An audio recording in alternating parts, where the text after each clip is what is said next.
मतलब यार क्या सितम ज़रीफ़ी है। मतलब आज के ज़माने में जो बंदा आपके मतलब की बात ना करे, वो उसको आप कोई भी नाम दे दो, उसको आप कुछ भी करार दे दो, बस आपने उसको विलन बना के दुनिया के सामने रखना है। तमीम इकबाल अनडाउटेडली बांग्लादेश क्रिकेट का one of the biggest superstar that they have produced. वो बंदा जिसको देख के बांग्लादेश में पता नहीं कितने यंगस्टर्स ने क्रिकेट खेलना शुरू की। 2007 वर्ल्ड कप की achievement, Tamim Iqbal as an individual, Tamim Iqbal DPL Dhaka premier league खेलते हुए, डोमेस्टिक का एक मैच खेलते हुए हार्ट अटैक तक सफर हुआ उस बंदे को। इस बंदे की जो पार्टिसिपेशन है बांग्लादेश क्रिकेट के लिए वो नेक्स्ट टू नन है। एक स्टेटमेंट दी जो कि एक क्रिकेटर की स्टेटमेंट ही होती है और कोई भी क्रिकेटर ऐसी ही स्टेटमेंट देगा। उन्होंने कहा कि भारत में होने वाले वर्ल्ड कप के हवाले से बीसीबी को थोड़ा क्रिकेटिंग एस्पेक्ट में देखना चाहिए, फ्यूचर विजन के मुताबिक देखना चाहिए, जो भी फैसला करना है लोगों के इमोशंस में आकर फैसला नहीं करना चाहिए।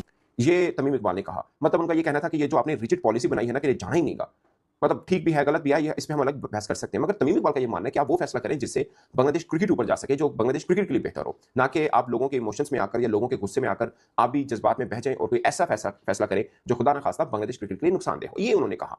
उसके बाद जो मतलब तमीम इकबाल है, साबिक कप्तान और ओपनर, उसने आज या कल कोई फंक्शन था वहाँ चिटगांव में, वहाँ उसने बात की, तो उसने बात बिल्कुल ठीक की, उसने कुछ गलत बात नहीं की। उसने कहा कि भाई बांग्लादेश क्रिकेट बोर्ड, मुझे नहीं पता क्या चल रहा है बिहाइंड द सीन्स, लेकिन मैं इतना कहूँगा कि बांग्लादेश क्रिकेट बोर्ड के जो ऑफिशियल्स वगैरह हैं, उन सबको ये देखना पड़ेगा कि they have to look at the future of Bangladesh cricket and they have to मतलब कीप दिस इन माइंड कि हमारी ज़्यादा का सर्वाइवल जो फाइनेंशियल सर्वाइवल जो होती है वो आईसीसी के फंड्स पे होती है, और जल्दबाजी में कोई डिसीजन नहीं लेना चाहिए और डायलॉग के थ्रू ये मसला हल करना चाहिए। और बांग्लादेश का जो फैसला है, डिसीजन है, हमारे सामने है। आईसीसी का अब तक उस तरह का स्टेटमेंट या कोई भी रद्द अमल नहीं आया है, लेकिन इंडियन बोर्ड की तरफ से आ गया है कि मुमकिन नहीं है, क्योंकि होटल से लेकर एयर टिकट्स ये तमाम बुकिंग हो चुकी है, इंतजामात हो चुके हैं। हालांकि माजी हमारे सामने और माजी बहुत दूर का भी नहीं है, अभी रिसेंट पास्ट की बातें हैं कि भारत ने क्या क्या किया था। आपको लगता है अब जो एक डिसीजन, एक प्रिंसिपल स्टांस भारत बांग्लादेश की तरफ से लिया गया है, तो भारत को कुछ करना ही पड़ेगा? वो मुस्तफिजुर रहमान वाला केस हुआ तो उनके स्पोर्ट्स मिनिस्टर ने जिस तरह रिएक्ट किया और फिर मतलब थ्रेट कर दिया कि जी हम तो नहीं खेलेंगे वर्ल्ड कप में अगर हमारे मैचेस इंडिया में हो वगैरह वगैरह करके, तो that now snowballed into a major issue. अब मसला ये है कि बांग्लादेश गवर्नमेंट के ऑफिशियल्स की तरफ से, और क्योंकि बांग्लादेश में cricket board is very much under the influence of the government, तो अब वो इतने स्टेटमेंट दे चुके हैं कि उसके वापसी का कोई रास्ता नजर नहीं आ रहा उनको। वो उसने वो बात की जो मेरे जैसे लोग बात करते हैं कि क्रिकेट को नेशनलिज्म एक साइड में, क्रिकेट का खेल आज के ग्लोबल पॉइंट ऑफ व्यू से कैपिटलिज्म की सोच से चलता है, तो उस नजरिए से देखना चाहिए। एक लड़ाई को इतना आगे नहीं ले जाना चाहिए कि at the cost of the cricket, क्योंकि अगर क्रिकेट है तो बांग्लादेश क्रिकेट है, बांग्लादेश क्रिकेट है तो उनके प्लेयर्स मौजूद हैं। ये सही या गलत की जंग करने का कोई प्लेटफॉर्म नहीं है, ये खेल खेलने का प्लेटफॉर्म है।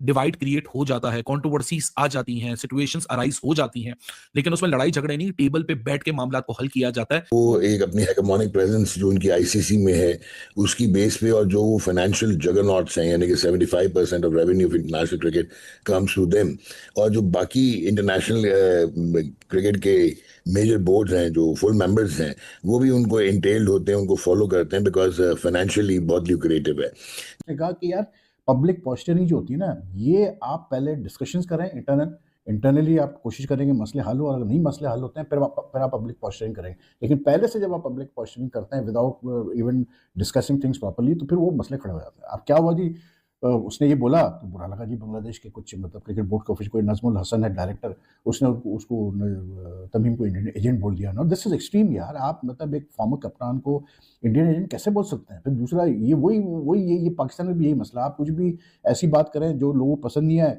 तो वो आप इंडियन एजेंट हो जाते हैं। वही हाल इंडिया में है कि आप कोई बात कर लें पाकिस्तान के बारे में, कोई बात करेगा वो पसंद नहीं आएगा लोगों को, वो पाकिस्तानी एजेंट हो जाता है। तो ये अजीब ही एक तीनों मुल्कों का ये सिलसिला है। लेकिन ये फॉर्मर कैप्टन तमीम इकबाल और उनके डेकोरेटेड बल्लेबाज, मतलब क्या शानदार बल्लेबाज रहे हैं वो। मुझे याद है एक बार एशिया कप में लगातार 4 या 5 50s की थी, उसमें इंडिया पाकिस्तान जैसी टीमें भी शामिल थी, और वो बांग्लादेश का अरूज था जब तमीम इकबाल खेलते थे। दुनिया भर की वो लीग्स भी खेलते थे, मतलब वंडरफुल बल्लेबाज, इसमें कोई दो राय नहीं। कुल मिलाकर 391 मैच खेले हैं, 78 टी20 हैं, 70 टेस्ट हैं, शायद 243 वनडे मैच बनते हैं। ये कोई 400 के करीब उन्होंने मैचेस खेल रखे हुए हैं अपने बांग्लादेश के लिए। खदशात के बाइस बांग्लादेश ने अपनी टीम भारत न भेजने का ऐलान कर दिया है ना, तो क्या ये फैसला आईपीएल से मुस्तफिजुर रहमान के साथ रवैये के बाद किया गया है, आतिफ साहब?